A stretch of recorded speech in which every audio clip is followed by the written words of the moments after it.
नमस्कार मित्रों, आप सभी का स्वागत है हमारे YouTube channel target with PS Parihar पर। जैसे कि आप लोग देख रहे हैं कि आप लोगों ने जलवाष्प तक की चीजें पढ़ ली हैं, ठीक है। आज हम लोग फिर से एक बार देख लेते हैं कि वायुमंडल में आप लोगों ने क्या क्या चीजें पढ़ी हैं, ठीक है। वायुमंडल में अब देखिए, जहां जिसको एक प्रॉब्लम हुआ करे आप लोग मुझे बताते हुए चला करिए, अपने कमेंट पे कम से कम बोला करिए कि कहां आप लोगों को दिक्कत हुई है, ठीक है। हम लोगों ने क्या क्या पढ़ लिया है। गैस थी हमारी, ठीक। वायुमंडल का गैस का क्या रोल होता है वो चीजें आप लोगों ने देखा। उसके बाद जलवाष्प थी, ठीक है। जलवाष्प रहा, जलवाष्प के बारे में हम लोगों ने पढ़ा। अब यहां पर एरोसॉल, ठीक है। क्या है? एरोसॉल, ठीक है, या धूल कण। धूल कण, इस पे हम लोग आज डिस्कस करेंगे, इससे रिलेटेड पूरी डिस्कशन होगा। अब यहां पर आपको एक चीज और देखनी होगी। क्या देखना है? सबसे मोस्ट इंपॉर्टेंट चीजें जो आज डिस्कस कर रहे हैं उस पे आप लोग ध्यान दीजिएगा। थोड़ा सा पढ़ते समय एक चीज कीजिएगा कि जो पेपर हो आप लोगों के पास, टेस्ट पेपर्स होते हैं, उन पर भी आप लोग थोड़ा फोकस करिए, क्योंकि आप लोगों को पता भी चलना चाहिए कि क्वेश्चन किस तरह से पूछे जा रहे हैं। क्योंकि हमारा तरीका क्या है, मैं पूरी की पूरी चीजें खोल के आप लोगों को पढ़ा रहा हूं, तो उसी बेस पे यदि आप लोग खोल के पढ़ना शुरू कर देंगे, बहुत ओपन होके समझना शुरू कर देंगे, क्योंकि बेसिकली कॉन्सेप्ट तो आपको समझ में आ रहे हैं। जहां तक कि आप लोगों के कमेंट के अकॉर्डिंग मैं बोल रहा हूं कि आप लोगों के कमेंट जो मुझे मिल रहे हैं, जो कमेंट आ रहे हैं, उसके अकॉर्डिंग मैं ये समझता हूं कि आप लोगों की जो चीजें हैं कॉन्सेप्ट क्लियर हो रहे हैं, ठीक है। अब हम लोग बात करते हैं अपने टॉपिक पर, क्योंकि ये वाला खत्म कर लिया है, ये वाला खत्म कर लिया है, और आज हम लोग इस पर डिस्कशन करने वाले हैं, ठीक है। तो सबसे पहले पॉइंट पे आते हैं हम लोग कि एरोसॉल किसे कहते हैं, धूल कण आप लोग कहेंगे किसे, ठीक है। तो हेडिंग डालिए, आप लोग सभी लोग हेडिंग डाल लीजिए, धूल कण, ठीक है। धूल कण, धूल कण क्या होते हैं? सबसे पहले तो ये समझ लीजिए, वायुमंडल में विद्यमान जो भी कण होते हैं, या नोट कर लीजिए यहां, वायुमंडल विद्यमान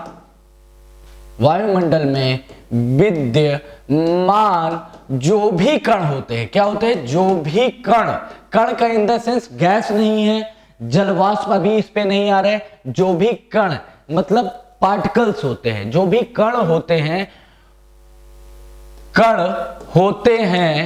उन्हें हम क्या कहते हैं? होते हैं, उन्हें हम लोग क्या कहेंगे?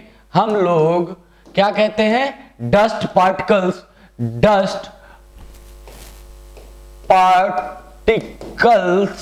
या धूल कण या एरोसॉल, ठीक है, एरोसॉल कहते हैं, ठीक है, कहते हैं। अब एक चीज याद रखिएगा कि बुक से आप लोगों को इसको समझने में बहुत ज्यादा टाइम लगेगा, बहुत ज्यादा आप लोगों को डिस्टरबेंस भी क्रिएट हो सकता है।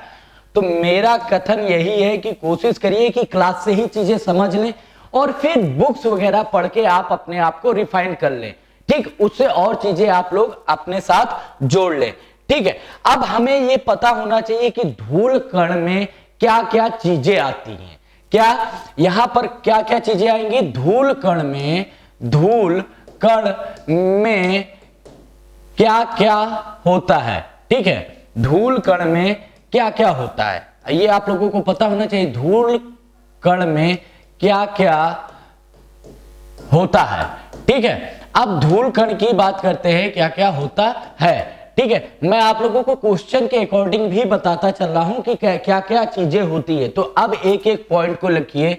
पहले तो आपको क्या होगा, आप धूल को देखते हैं तो सबसे पहले आपको क्या दिखता है? धूल में नमक के कण, ठीक है। धूल में नमक के कण लिखिए पॉइंट में, धूल में नमक नकम हो गया, नमक के कण। अब नमक के कण की बात करें तो कहीं पर देखते हैं तो नमक के कण जहां पर भी आप लोग देखेंगे वहां पर क्या होता है, नमक के कणों में जैसे मान लीजिए कि यहाँ पर नमक पड़ा हुआ है, इस पूरे एरिया पे ये क्या है, नमक है। तो नमक में आप लोग देखते होंगे जहां पर भी नमक गिरा वहां पर क्या हो जाती है, नमी हो जाती है। अगर हम यहीं पर देखें तो इसके चारों ओर क्या हो जाती है, नमी आ जाती है, नमी। ठीक, नमी इन द सेंस क्या हुआ आपका, ये भी आप समझ लीजिए, यहां पर क्या आ गया, जल वाष्प के कण आ जाते हैं, जल वाष्प के कण आ जाते हैं, आ जाते हैं ना, कण आ जाते हैं, आ जाते हैं। तो यहां से आपको ये समझना होगा कि जलवाष्प के कण आ गए, जलवाष्प के कण से क्या हो गया, इस पूरे क्षेत्र में क्या हो गया, जलवाष्पीय क्षेत्र उत्पन्न हो जाता है। ठीक है, अभी इसके कॉन्सेप्ट पे आगे चलेंगे तो आप लोगों को और चीजें समझ में आने लगेंगी। यहां पर क्या आ जाता है, जलवाष्प के कण आ जाते हैं। इतनी चीज क्लियर हुई। अभी इसका रीजन क्या है, जलवाष्प के कणों से इसका संबंध क्या आता है, इस पे हम लोग डिस्कस करेंगे। दूसरे पॉइंट पर यदि हम चलते हैं तो आप लोगों को पता है कि जब वॉल्केनोज या ज्वालामुखी आता है, कहीं पर क्या आता है, वॉल्केनोज या ज्वालामुखी आता है, तो ज्वालामुखी से क्या निकलती है, राख निकलती है। ज्वालामुखी से क्या निकलती है, ज्वालामुखी की राख। अब आप अपने वायुमंडल में यदि हम देखें तो वायुमंडल में ज्वालामुखी की राख आपको देखने को मिल जाती है। ठीक है, वायुमंडल में क्या दिखता है आपको, ज्वालामुखी। यदि वॉल्केनोस कहीं पर भी आया है, अभी इक्वाडोर पे आता है, किलिमंजारो पे आता है, ठीक है, फिजी पे आता है, फ्यूजियामा पे आता है, तो वहां पर यदि जब आप टीवी में भी देखिए, ये वायुमंडल के एक काम कर लीजिएगा, थोड़ा सा आप लोगों को भी मेहनत करनी है, थोड़ा समझने के लिए आपके लिए मैं बोल रहा हूं, एक एनिमेशन देखिएगा, वॉल्केनोस का एनिमेशन देखिएगा। वहां पर क्या होता है, धूल कण निकलते हैं। सबसे पहले वॉल्केनोस में सबसे पहले क्या निकलता है, डस्ट पार्टिकल्स ही निकलता है। जब डस्ट पार्टिकल्स निकलता है तो उसी के साथ जलवाष्प भी निकलती है। ठीक है, क्या निकलती है, जलवाष्प भी उसी के साथ निकलती है। तो यहां पर आपको पता होना चाहिए कि डस्ट पार्टिकल्स में ज्वालामुखी की राख भी एक पार्ट होती है डस्ट पार्टिकल्स में। ठीक है, नेक्स्ट पॉइंट पे यदि हम बात करते हैं, नेक्स्ट पॉइंट पे हमारा क्या आ जाएगा, उल्कापात। ठीक है, क्या आ जाता है, उल्कापात। अब उल्कापात की जब हम बात करते हैं तो जब भी उल्कापात होता है तो वो वायुमंडलीय क्षेत्र में जैसे प्रवेश करता है तो क्या हो जाता है, डस्ट पार्टिकल्स जो भी छोटे छोटे कण होते हैं उससे रगड़ने लगते हैं। तो उससे क्या होता है, उसके विभिन्न आयाम धीरे धीरे टूट टूट के उससे डस्ट निकलना शुरू हो जाती है। तो उल्कापात से भी आपके धूल कणों का निर्माण होता है।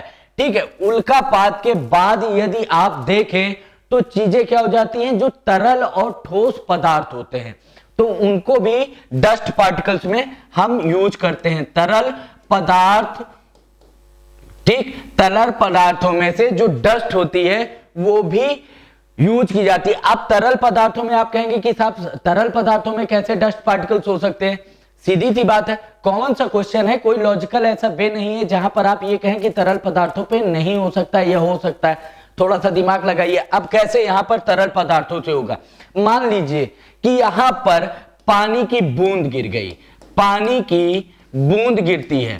ठीक, पानी की बूंद गिरने से क्या हुआ, यहां पर जो डस्ट थी उस पे क्या हो गया, पानी की बूंद ने उसको पूरी डस्ट को कवर कर लिया। ठीक है, तो ये भी तो डस्ट पार्टिकल्स का कार्य हो गया। पानी की बूंद जो तरल पदार्थ है, वो ये पानी मान ले या तेल मान ले, कुछ भी आप मानते हैं, तो उसके चारों तरफ जो डस्ट आएगी वो इसके चारों तरफ से धूल इसमें क्या हो जाएगी, धूल जो होगी इससे जुड़ जाती है कि नहीं, धूल कण इससे जुड़ जाते हैं। ठीक, जुड़ जाते हैं। ठीक है, जाते हैं कि नहीं जाते हैं, ये चीजें कॉमन सी हैं। आप लोगों को अपने घर पे, अपने रूम पे जब आप पढ़ाई कर रहे होते हैं, खाना खा रहे होते हैं, जब आपका गिर जाता है टेबल पे, मेज पे, तो एक स्पॉट्स बन जाता है, एक धूल का धब्बा बन जाता है। एक धब्बा बनने से क्या समझ में आता है, वहां पर धब्बा जो बना वो किसका था, पानी का धब्बा था या इसके साथ जुड़ी हुई धूल का धब्बा था। ठीक, तो यहां पर क्या हो गया, यहां से जुड़ी हुई चीजें धूल के धब्बे के रूप में भी आप लोगों के साथ जुड़ जाती हैं। तो चीजों को एक दूसरे से कनेक्ट करते हुए जब हम चलेंगे तो चीजें और क्लियर हो जाती हैं। ठीक है, नेक्स्ट पॉइंट पे यदि हम बात करते हैं तो जैविक पदार्थ क्या है, जैविक पदार्थ।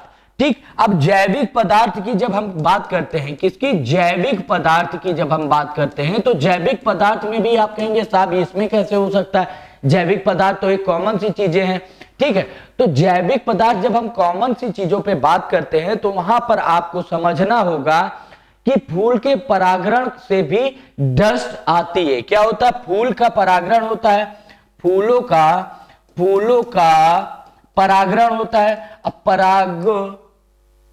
परागण होगा, परागण में आपको ये पता है कि पक्षियों के द्वारा भी हो सकता है और बैक्टीरिया के द्वारा भी होता है।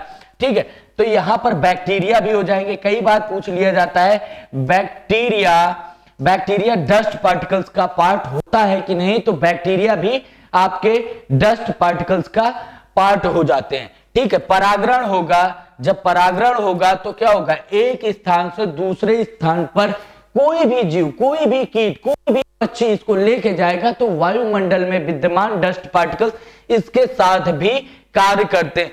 तो यदि हम देखें कि धूल में कौन कौन से कण उत्तरदायी कारक होते हैं, तो धूल में नमक के कण हो जाते हैं, ज्वालामुखी हो जाता है, उल्कापात हो जाता है, तरल पदार्थ हो जाता है और जैविक पदार्थ हो जाता है। तो यहां से एक एक चीजों को यदि आप लोग समझते हुए चलेंगे तो आपको चीजें क्लियर होती रहेंगी।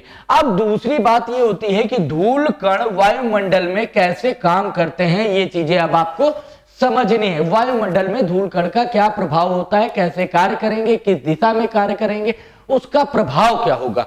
तो सबसे पहले हम लोग बात करें पृथ्वी की। ये आपकी पृथ्वी है, जैसे फिगर हम ड्रॉ करते चलते हैं उन्हीं पे आप लोग कोशिश करिएगा कि वैसे ही आप लोग भी ड्रॉ कर लें, तो आप लोगों को सहूलियत हो जाएगी। ठीक है, ये आपका सूर्य हो गया, क्या हो गया, ये आपका सूर्य हो गया। अब सूर्य की बात हम कर रहे हैं। ठीक है, सूर्य है, यदि डस्ट पार्टिकल्स आपके निकल रहे हैं, ठीक है, हम कहते हैं धूल कण है, ठीक, तो वायुमंडल में ही धूल कण होंगे। धूल कण कहां पर होगा, वायुमंडल में होगा। तो ये आपका क्या हो गया, वायुमंडल हो गया।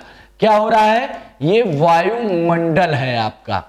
ठीक है, अब इसे समझिए, इसको हम लोगों ने कह दिया ये क्या हो गया, हमारा वायुमंडल है। ठीक, वायुमंडल है। ठीक, अब वायुमंडल में क्या चीजें हैं ये भी आप यहां पर नोट कर लीजिए। ये आपके धूल कण हैं, धूल कण हैं। अब आपको अभी तक की क्लास में क्लियर हो गया होगा कि सूर्य से निकलने वाली किरणों को हम लोग क्या कहते हैं, सूर्य से जो किरणें निकलती हैं उनको हम कहते हैं सौरीय विकिरण। क्या कहते हैं, सौरीय विकिरण, सौरीय विकिरण। ठीक है, या सोलर रेडिएशन, क्या कहेंगे, या सोलर रेडिएशन कहते हैं। पृथ्वी से जो तरंगे निकलती हैं इनको हम क्या कहते हैं, भौमिक तरंगे। इनको क्या कहते हैं, भौमिक तरंगे। याद रख लीजिएगा, इतनी क्लासेस हो गई हैं आपकी, ये तीसरी क्लास या चौथी क्लास है शायद, भौमिक विकिरण। ठीक, तो आप लोगों को याद हो गया होगा भौमिक विकिरण। ठीक है, पृथ्वी से जो निकलती है। भौमिक विकिरण किससे निकलती है, यहां नोट कर लीजिएगा, पृथ्वी से। ठीक है, पृथ्वी से। ठीक, तो ये किससे निकल रही है, पृथ्वी से निकलने वाली तरंगों को आप क्या कहेंगे, किरणों को क्या कहेंगे, भौमिक विकिरण। और सूर्य से निकलने वाली को सौर विकिरण। जब सूर्य से तरंगे, जब सूर्य से प्रकाश पृथ्वी की तरफ बढ़ता है, ठीक, सूर्य से प्रकाश पृथ्वी की तरफ बढ़ रहा है और जब इन धूल कणों से टकराता है तो ये क्या कर जाता है, ये परावर्तित हो जाता है। क्या हो जाता है, परावर्तित हो जाता है। वर्ड याद रखिएगा, परावर्तित हो जाता है, परावर्तित हो जाता है। ठीक, अब यहां पर परावर्तित हो जाता है तो कॉमन सी बात है कि यह प्रकाश, सूर्य का ये प्रकाश पृथ्वी तक नहीं पहुंच रहा, मतलब परावर्तित हो गया सूर्य का। इसका मतलब क्या हो गया, सूर्य का प्रकाश पृथ्वी तक नहीं पहुंच रहा है। कहां तक नहीं पहुंच रहा है, आपकी अर्थ तक नहीं पहुंच रहा है। ठीक है, जब पृथ्वी पर नहीं पहुंचता है, नहीं पहुंचता है, ठीक है, अब जब पृथ्वी तक नहीं पहुंचेगा तो पृथ्वी के क्या हो जाएगा, ताप में वृद्धि नहीं होगी। क्या हो जाएगा, यहां पर एक एक पॉइंट पे याद करके रखिएगा, ताप में वृद्धि नहीं क्या नहीं, ताप में वृद्धि नहीं। क्लियर हो रहा है? यहां पर आपके ताप में किसी भी प्रकार की कोई वृद्धि नहीं होगी। दूसरी बात, जो पृथ्वी की विकिरण होगी ये किससे टकराएंगी, धूल कणों से जब टकराती हैं तो ये क्या कर देता है, धूल कण पृथ्वी के ताप को बाहर नहीं जाने देता है। कहां नहीं जाने देता है, पृथ्वी के ताप को बाहर नहीं जाने देता है। अर्थात पृथ्वी के ताप में क्या आता है, जैसे पृथ्वी का ताप 1 डिग्री सेंटीग्रेड था तो पृथ्वी का ताप 1 डिग्री सेंटीग्रेड बना रहता है। मतलब पृथ्वी के ताप में कमी नहीं आने देता है, पृथ्वी के ताप में कमी नहीं आने देता है। ठीक, कमी नहीं आने देता है, नहीं आने देगा। अब यहीं पर प्रश्न आप लोगों का क्या बन सकता है कि तो सर जब धूल भरी आंधियां आती हैं तब क्या होता है, तो उसका भी रीजन अलग आएगा। एक एक पॉइंट को याद कर लीजिए। सूर्य का प्रकाश पृथ्वी पर नहीं आएगा तो ताप में वृद्धि नहीं होगी। यदि पृथ्वी का ताप 1 डिग्री सेंटीग्रेड है तो परावर्तित होने के बाद जो भौमिक विकिरण होंगी वो भी क्या हो जाएगा, वो पृथ्वी से बाहर नहीं जाने पाएंगी। अब प्रश्न यहां पर बनेगा जो, अब उसको देखिए, अब हम लोग अपना ये पूरा स्लॉट साफ कर लेते हैं जिससे आप लोगों को मैं और अच्छे से यहीं से समझाता हुआ चलूं। ठीक है, अब इसे क्लियर कर लीजिएगा। अब कैसे हमें आगे इसके समझना है, ठीक है, क्लियर एक एक पॉइंट पे डिस्कशन करेंगे जिससे आप लोगों के आने वाले प्रश्नों में गलती ना हो। दूसरी बात, यहीं पर आप लोगों का प्रश्न हो सकता है कि सर आपने बताया कि धूल कण से टकराती हैं तब परावर्तित हो जाती है, यदि धूल कण से ना टकराए, ठीक है, तो यदि धूल कण से नहीं टकराएगा सूर्य का ताप तो वो कहां तक आ जाता है, वह पृथ्वी तक आ जाएगा। कहां तक आ जाएगा, पृथ्वी तक आएगा। ठीक, आएगा, सूर्य तब पृथ्वी तक आएगा। ठीक है, इतनी चीजें क्लियर है। ठीक, कि सूर्य का ताप पृथ्वी तक आ जाएगा। यदि यहीं पर देखें कि पृथ्वी यदि धूल कणों के कण से नहीं टकराती तो भौमिक विकिरण निकलती है, तो ये क्या हो जाएगा, यहां से भौमिक विकिरण भी क्या हो जाएगी, आपकी भौमिक विकिरण अनंत आकाश में चली जाएगी। भौमिक विकिरण, ठीक, अनंत आकाश तक विकिरण अनंत आकाश में चली जाएगी। ठीक है, अनंत आकाश में चली जाएगी। अब यहीं पर बात आती है कि अनंत आकाश में चली जाएगी तो पृथ्वी के ताप में क्या आ जाएगा, तो यहां से क्या हो जाएगा, पृथ्वी के, यदि हम बात करें तो पृथ्वी के ताप में क्या हो जाएगा, पृथ्वी के ताप में कमी आएगी। क्या आ जाएगा, पृथ्वी के ताप में कमी आ जाएगी। ठीक है, ताप में कमी आएगी। ठीक, यहां से पृथ्वी के ताप में आपको कमी निरंतर दिखाई देने लगेगी। अब एक एक स्टेप को समझना है क्योंकि अब टफ की तरफ हम बढ़ रहे हैं। ठीक है, अभी तक क्या था, बड़ा हलवा चल रहा था, लेकिन मेरी कोशिश यही है कि अभी भी हलवा ही चले, लेकिन कॉन्सेप्ट जो आ रहा थोड़ा सा इसमें बढ़ता है। ठीक, ताप में कमी आ जाएगी और इससे क्या हो जाता है, जब सूर्य की किरणें आती हैं तो पृथ्वी के ताप में वृद्धि होती है। ठीक, अब यहां पर मैंने आप लोगों को पहले ही बताया था ये प्रक्रिया कब होती है, दिन में होती है, और ये प्रक्रिया कब होती है भौमिक विकिरण वाली, ये रात्रि के समय में होती है। इतनी चीज आप लोगों को क्लियर है? किसी को कोई डाउट यहां पर हो तो बताइए। किसी को कोई डाउट है? नहीं, हम लोग धूल कण के नेक्स्ट पार्ट पर चलते हैं। तो धूल कण आपको पता होना चाहिए। नेक्स्ट पार्ट पर हम लोग चलते हैं धूल कण के अपने। तो धूल कण का प्रकार, यदि हम धूल कण के बारे में जब बात करते हैं तो यहां पर धूल कण 2 रूपों में काम करता है। धूल कण 2 रूपों में आपका काम करता है। ठीक है, किसमें काम करता है ये याद कर लीजिए। धूल कण आपका 2 प्रकार से काम करता है। एक तो प्रकीर्णन, स्कैटरिंग, प्रकीर्णन, ठीक, और दूसरा आर्द्रता ग्राही के रूप में। किसमें काम करता है, आर्द्रता ग्राही ग्राही केंद्र के रूप में। किसके रूप में? आर्द्रता ग्राही केंद्र के रूप में। ठीक है, अब यहां पर स्कैटरिंग का मतलब आप सोच रहे होंगे कि सर स्कैटरिंग का मतलब क्या होता है या प्रकीर्णन का मतलब क्या होता है। तो सबसे छोटी से छोटी चीजों को हम लोग एकदम बारीकी से समझें। स्कैटरिंग का मतलब होता है फैलना, मतलब फैलाव। क्या हो जाएगा? फैलाव। ठीक है, फैलाव। ठीक, अब फैलाव किसका हो जाएगा?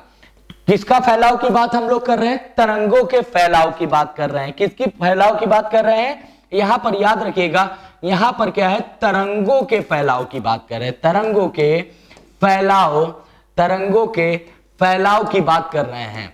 ठीक है, वर्ड याद रखना है, चीजों को याद रखना है कि कैसे फैलेंगी। ठीक है, तरंगों के फैलाव के रूप में हम बात करते हैं, तरंगों के फैलाव की। जैसे आप यदि देखें तो कैसे आपका प्रकीर्णन होता है।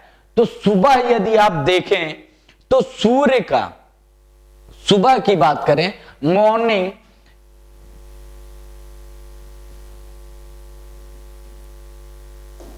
सुबह, तो आप सूर्य है, ये आपका सुबह का सूर्य है, सुबह, और ये शाम का सूर्य है, शाम। ठीक, दो टाइम पे यदि आप सूर्य को देखते हैं, ठीक, ये सन है, ठीक, ये भी आपका सन है। अब यहां से चीजें देखिए, सुबह आप देखते हैं तो सन को सुबह और शाम दोनों ही स्थिति में यदि आप देखें तो यहां पर क्या होता है? आपका सूर्य की स्थिति कैसी होती है? दोनों ही स्थिति में सूर्य आपको लाल दिखाई देता है। कैसा दिखाई देता है? दोनों ही सिचुएशन में यदि हम देखें तो सूर्य हमें कैसा दिखाई देता है? कलर इसीलिए मैंने लाल लिया कि आप लोगों को समझ में आए। सूर्य लाल दिखाई देता है, लाल दिखाई देता है। ठीक, दिखाई देता है। अब लाल क्यों दिखाई देता है? प्रकीर्णन के कारण। ठीक है, इसके चारों तरफ जो डस्ट पार्टिकल्स होते हैं वो क्या कर देते हैं? प्रकीर्णित कर देते हैं तरंगों को। तरंगों को क्या कर देते हैं? प्रकीर्णित कर देते हैं, या तरंगों को स्कैटरिंग कर देते हैं। तरंगों का स्कैटरिंग कर देंगे, फैला देंगे। तो तरंगों को यहां पर क्या कर देते हैं? तरंगों को फैला देते हैं। अब फैलाने से क्या हो जाता है? फैला देते हैं। अब जब फैल जाएंगी तो इसका रंग जो इसकी, क्योंकि इसकी ताप में निरंतर कमी आ रही है, उस समय जब ताप में कमी हो जाती है और तरंगे फैला देती हैं तो सूर्य हमें कैसा दिखाई देगा? सुबह और शाम को सूर्य लाल, लालिमा भरा दिखाई देता है। ठीक है, कैसे दिखाई देता है? लालिमा भरा। क्यों दिखाई देता है? क्योंकि डस्ट पार्टिकल्स क्या होते हैं?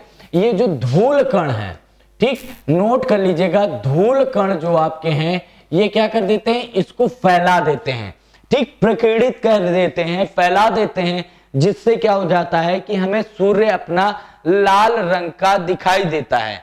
ठीक, आपने एक चीज और, यहां पर प्रकीर्णन की बात आ गई, फैलने की बात आ गई, तो यहां पर यदि आप देखेंगे तो डीजे में आप लोग देखते हैं तो कई प्रकार आपकी जो लाइट्स जलती हैं तो उसमें कई प्रकार की लाइटें लगी होती हैं। ठीक, जब वो रोल करती हैं तो वो क्या होती हैं? उनकी तरंगे निकलती तो क्या है? यदि आप देखे होंगे, देखिए कॉमन एग्जांपल से आप लोगों को समझ में मेरे हिसाब से आ जाना चाहिए। हम लोग देखें, एक बॉक्स बना होता है, कुछ ऐसा बॉक्स होता है, यहां पर ऐसे ऐसे होल होते हैं। ठीक है, जो वर्तमान में आप लोग शादी में बहुत ज्यादा जाने के इच्छुक रहते हैं, चाहे गर्ल्स हो चाहे बॉयज हो, सभी लोग शादी में जाते हैं। ऐसा तो है नहीं कि कोई नहीं जाता है ना? दोनों पार्टियां जाती हैं और दोनों पार्टियां दबा के डांस भी करती हैं। भाई ये भी पता है अच्छे से कि खूब डांस होता है वहां। तो डांस होने के लिए ये मान लीजिए डीजे का बॉक्स है। क्या है? डीजे का बॉक्स है। ठीक, अब डीजे के बॉक्स में देखेंगे तो ये क्या है? अलग अलग लाइट लगी हुई होती हैं। क्या होती हैं? यहां पर यदि आप देखेंगे ये क्या है? अलग अलग लाइट लगी होती हैं, अलग अलग लाइट होती हैं। ठीक, पब वगैरह में भी जाते होंगे तो वहां पर भी आपको ये देखने को मिलता है, अलग अलग लाइट। ठीक, पब में भी जाएंगे तो वहां पर भी कई प्रकार की लाइट ऐसी ही लगी होती हैं जैसे डीजे में आप लोग करते हैं। जो ग्रामीण क्षेत्र के बच्चे हैं उन्हें डीजे अच्छे से समझ में आ गया होगा, और जो उस पृष्ठभूमि के, शहरी पृष्ठभूमि के बच्चे हैं जो पब वगैरह में जाते हैं, डिस्को वगैरह में जाते हैं, उनको भी बड़े अच्छे से अब समझ में आने वाला है कि इसका रीजन क्या है। पूरा गेम तो यहीं से, मतलब ज्योग्राफी तो आपके साथ ही चल रही है, कहीं अलग नहीं है, चीजें आपके साथ चल रही। यहां से क्या होता है, बॉक्स से एक पतली किरण लाइट की निकलती है। क्या लाइट की? एक पतली सी लाइट को देखेंगे, एक पतली सी यहां देखेंगे तो पतली सी आपको रोशनी दिखती है, पतली सी रोशनी दिखती है, लेकिन रोशनी दिखाई देती है। यहीं पर ये देखिए एक पतली सी रोशनी जो एक छेद से निकल रही है, बहुत पतली सी, लेकिन जब जैसे जैसे उसकी डिस्टेंस बढ़ती जाती है तो बड़े से क्षेत्र में वो फैल जाती है। क्या हो जाती है? एक बड़े क्षेत्र को बड़े क्षेत्र में फैल जाती है, क्षेत्र में फैल जाती है, फैल जाती है। ठीक, तो ये क्या हो गया? फैल जाती है। इसको भी हम क्या कहेंगे? स्कैटरिंग ही कहेंगे कि तरंगे क्या हुई? फैल गई। ठीक, निकली ऐसे और फैल गई, तो ये भी तो एक प्रकार का स्कैटरिंग हुआ, एक प्रकार का फैलाव हुआ। ठीक है, तो अब आपको प्रकीर्णन का मतलब समझ में आ गया, फैलाव होता है, कैसे फैलती हैं। ये लाइट से भी आप लोगों को समझ में आ गया और सूर्य की तरंगों से भी पता चल गया कि फैलाव के साथ सूर्य लाल दिखाई देता है। क्यों लाल दिखाई देता है? प्रकीर्णन के कारण। अब यहां पर बात आती है नेक्स्ट पॉइंट पे, यदि हम बात करें तो प्रकीर्णन के बाद आर्द्रता ग्राही केंद्र की बात आती है। किसकी बात आती है? आर्द्रता ग्राही केंद्र की। अब आर्द्रता ग्राही केंद्र क्या होता है? ठीक, नाम से क्या है? आर्द्रता। आर्द्रता मतलब क्या हो गया? कॉमन चीजें आप पकड़िए, बहुत ज्यादा टफ आप लोगों को समझना है, एकदम मैं कह रहा हूं, आप लोग गांव की भाषा में समझ लीजिए। आप लोग कभी मिस्टेक नहीं करेंगे, यूपीएससी हो, चाहे पीसीएस हो, चाहे टीजीटी हो, चाहे पीजीटी हो, कोई भी ज्योग्राफी से रिलेटेड, या जीएस हो या ऑप्शनल का कोई भी टॉपिक हो, कहीं से भी कुछ भी ऐसा नहीं है जहां से आपको समझ में ना। आर्द्रता का मतलब क्या होता है? आर्द्रता की बात करें हम तो पानी की बात आएगी, पानी टाइप का कुछ होगा। पानी में यहां पर पानी ना होकर पानी का दूसरा रूप होता है। यहां पर क्या होता है? पानी का दूसरा रूप होता है। अब दूसरा रूप क्या होगा? साहब एक चीज आप लोगों को पता है, ठीक, कि जब कोहरा गिरता है, जब हम निकलते हैं, गाड़ी चलाते हैं, बाइक चलाते हैं, कार चलाते हैं, तो आप लोग देखते होंगे कार के ऊपर बूंदों की लेयर जम जाती है, या शीशे पे लेयर जम जाती है, या बाइक के आपकी सीट के ऊपर लेयर जम जाती है, या आप जब चलते हैं, गाड़ी चलाते हैं, तो आपके कपड़ों में लेयर जम जाती है। तो वो पानी होता है क्या? वो क्या होता है? जल वाष्प होता है। क्या होता है? जल वाष्प होता है। ठीक है, अब यहां से बहुत छोटी सी चीजें हैं कि ये क्या हो गया? जल वाष्प हो गया है। ठीक, अब जल वाष्प जब यदि आ रहा है और यहीं पर डस्ट पार्टिकल्स या धूल कण आ जाएं, धूल कण आ जाएं, ठीक है, धूल कण आ जाते हैं, यदि धूल आ जाती है तो आपको यह पता होना चाहिए कि धूल आने से क्या आ जाएगा? इसमें धूल आने से क्या हो जाएगा? ये इस जलवाष्प के चारों तरफ, मान लीजिए ये जलवाष्प है, ठीक है, जलवाष्प के चारों तरफ धीरे धीरे धीरे धीरे क्या हो जाएंगे? जमते चले जाएंगे। क्या करते चले जाएंगे? जमते चले जाएंगे। ठीक है, चले जाएंगे। अभी तक क्या था? जलवाष्प एक छोटे से पार्ट में था, एक छोटे से क्षेत्र में था, ठीक है, लेकिन अब क्या हो गया? जलवाष्प इससे जब धूल कण जमते चले गए एक बड़ी बूंद के रूप में। अभी मैंने कहा था ना ये जलवाष्प है, ये क्या है? ये जल वाष्प है। ठीक है, अब इस जलवाष्प के चारों तरफ क्या हो गए हैं? ये धूल कण है आपके। क्या है? धूल कण है। ठीक है, अब यहीं से समझिए एक बूंद थी छोटी सी, उसमें चारों तरफ क्या हो गए? जल धूल के कण जम गए। तो ये क्या हो गई? छोटी बूंद जो थी बड़ी बूंद के रूप में आ गई।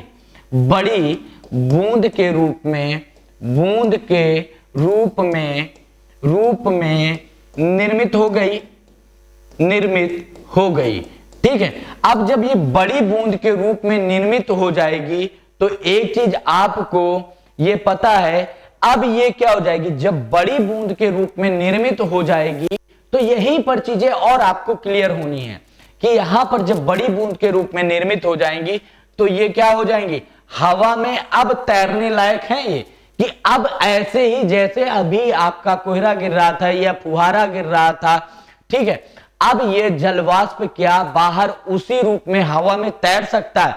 तो अब यहां पर आपका आंसर होना चाहिए कि जब ये बड़ी बूंद हो जाएगी, बड़ी बूंद के रूप में हो जाएगी, तो इसकी स्थिति क्या हो जाएगी, हवा में तैरने लायक नहीं हो जाएगी, हवा में तैरने लायक स्थिति नहीं होगी, तैरने सॉरी ठीक, किसके लायक, तैरने लायक, तैरने लायक नहीं होगी। ठीक है, जब हवा में तैरने लायक नहीं होगी, अब आपको समझ में आ गया कि ये क्या स्थिति इसकी हो जाएगी, हवा में तैरने लायक नहीं हो जाएगी।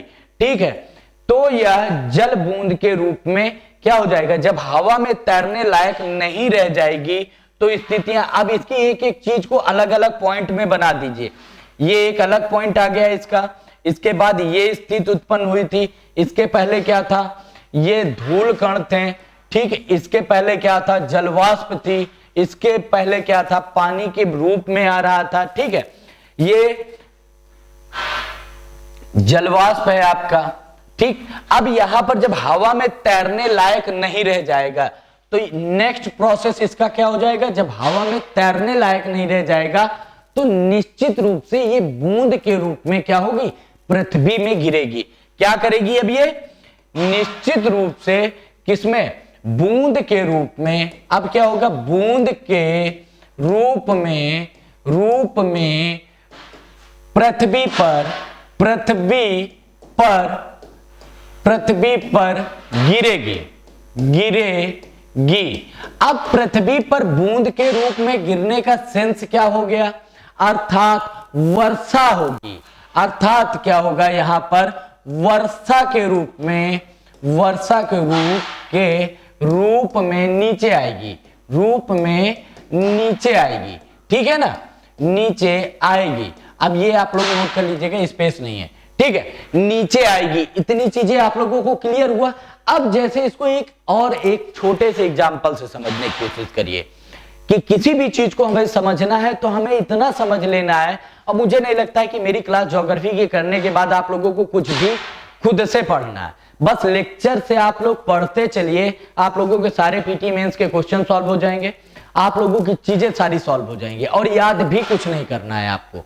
ऐसे ही आप लोग छोटे छोटे मैप बनाते हुए चलेंगे, आप लोगों को सब, जैसे कि सपोज करिए कि ये कोई एक लटाई का क्षेत्र है। ठीक है, क्या है, लटाई। आप लोग पतंग उड़ाते हैं, ठीक, लटाई होती है, कुछ ऐसी लटाई होती है, मेरी इतनी अच्छी आर्ट तो है नहीं, फिर भी एक बनाने की कोशिश करते हैं। कुछ ऐसा होता है लटाई का बेस, ऐसा बनती है लटाई हमारी ऐसी, जिसपे जब हम पतंग उड़ाते हैं तो धागे को क्या चाहिए होता है, धागे को लपेटने के लिए एक बेस चाहिए होता है। जैसे हम लोग बड़ी बड़ी बातें फेंकते हैं अपने दोस्तों में, तो दोस्त क्या कहते हैं, हाँ चल भाई फेंक, लपेट रहे हैं, चल भाई फेंक, लपेट रहा हूं, ये वर्ड यूज करते हैं ना आप लोग। आप ही की भाषा है, मैं आप ही लोगों के बारे में बता रहा हूं। ठीक है, तो लपेटने का सेंस क्या है कि अब इसमें हम लोग धागा रोल करते हैं, इसी में धागा लपेटते जाते हैं, अर्थात ये बेस है, इसी में लपेटते हुए चले जाते हैं। और ये क्या होते हैं, लटाई में हम क्या भर रहे हैं, इसमें धागा लपेट रहे हैं ना, धागा लपेट रहे हैं। तो धागे से क्या होता है, ये एक बेस चाहिए था जिसमें धागा लपेट सके। तो धूल कण को एक बेस चाहिए जिसमें वो चिपक सके, जिसमें वो लपेटे जा सके। तो क्या होता है, डस्ट पार्टिकल्स के लिए जल वाष्प एक बेस के रूप में काम करता है। ठीक है, किसके रूप में काम करता है, बेस के रूप में काम करता है। अब दूसरी चीज यहीं पर प्रश्न आएगा आप लोगों का, जो आना चाहिए मेरे अकॉर्डिंग, जो आप लोग करते नहीं हो, क्योंकि आप लोग कथा कहानी पे ज्यादा बिलीव करते हो, लेकिन मुझे पढ़ाना है इसलिए मैं आप लोगों को कथा को वहां पर लेकर चलता हूं जहां पर आपके पेपर आते हैं। यहां पर धूल भरी आंधियां आती हैं, धूल भरी आंधियां आती हैं। ठीक, आंधियां, ठीक, आंधियां आती हैं। ठीक, अब यहां पर क्या स्थिति होगी, जब धूल भरी आंधियां आती हैं तो आपको पता होना चाहिए कि धूल भरी आंधी आई, अब क्या होगा। जब धूल भरी आंधियां आती हैं तो आपको पता है कि ये आपका सूर्य है। क्या है, सन है। ठीक है, इसको आप मान लीजिए आपका सूर्य है, मानना ही पड़ेगा क्योंकि मेरे पास सूर्य नहीं है। ठीक है, ये आपका सूर्य है, ये आपकी अर्थ है। क्या है, अर्थ है।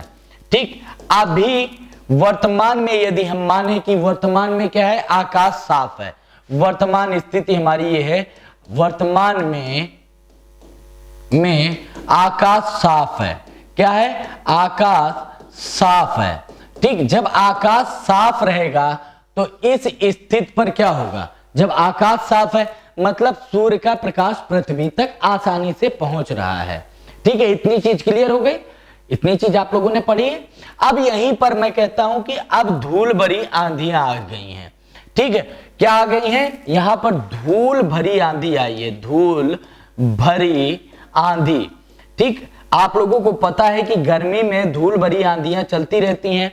ठीक है, दिल्ली की कहानी है, तो दिल्ली में तो नॉर्मल सी बात है, गर्मी में कहते हैं दिल्ली के मौसम का कोई भरोसा नहीं है। ठीक, क्यों भरोसा नहीं है, क्योंकि वो कभी भी धूल भरी आंधियां आ जाएंगी, कभी भी वर्षा हो जाती है, कभी कुछ स्थिति उत्पन्न हो जाती है। ठीक, क्यों आती है, और अक्सर आप गर्मियों में ज्यादा देखते हैं कि धूल भरी आंधियां चलती हैं। ठीक है, तो जब धूल भरी आंधी आती है तो यहां पर आप लोग एक चीज याद रख लीजिए, अपने गर्मी के टाइम को याद करिए। जब धूल भरी आंधियां आती हैं उस समय क्या हो जाता है, मौसम अपने आप ठंडा हो जाता है। क्या हो जाता है, पहला वर्ड हो जाता है मौसम। जो आपका मौसम है वो कैसा हो जाता है, मौसम ठंडा हो जाता है। ठीक, ठंडा हो जाता है। अब यहीं पर आपका प्रश्न आना चाहिए कि साहब ठंडा क्यों हो जाता है, ऐसा क्यों होता है, धूल भरी आंधियों आने पर ही मौसम क्यों ठंडा हो जाता है। तो आपका आंसर ये होगा कि जब धूल भरी आंधियां आती हैं तो सूर्य का प्रकाश क्या हो जाता है, परावर्तित हो जाता है। क्या हो जाता है, परावर्तित हो जाता है। ठीक है, परावर्तित हो जाता है और यहां पर पूरे में धूल छा जाती है। क्या छा जाती है, धूल छा जाती है, छा जाती है।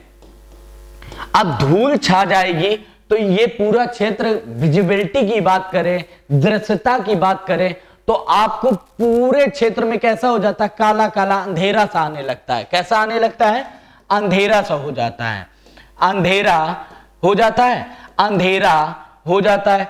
अब जब यहां पर सूर्य का प्रकाश आएगा नहीं और पृथ्वी के प्रकाश को, अब क्या है, दिन में हुआ है, ये स्थिति ऐसी हुई, तो धूल भरी आंधियां क्या होती हैं, कुछ जलवाष्प के कण भी अपने साथ लेकर चलती हैं।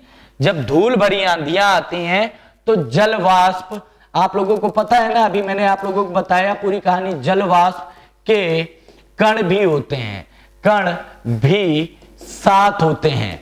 ठीक, अब जलवाष्प के कण जब साथ होंगे तो वो क्या करेंगे, मौसम को पूरी तरह से, जैसे ये धूल भरी आंधियां आएंगी वैसे ही मौसम को कैसा करते हुए चली जाएंगी, ठंडा करती हुई चली जाएंगी। ठीक है, ये चीज क्लियर हुई आप लोगों को। ठीक, इसके आगे हम लोग चलते हैं।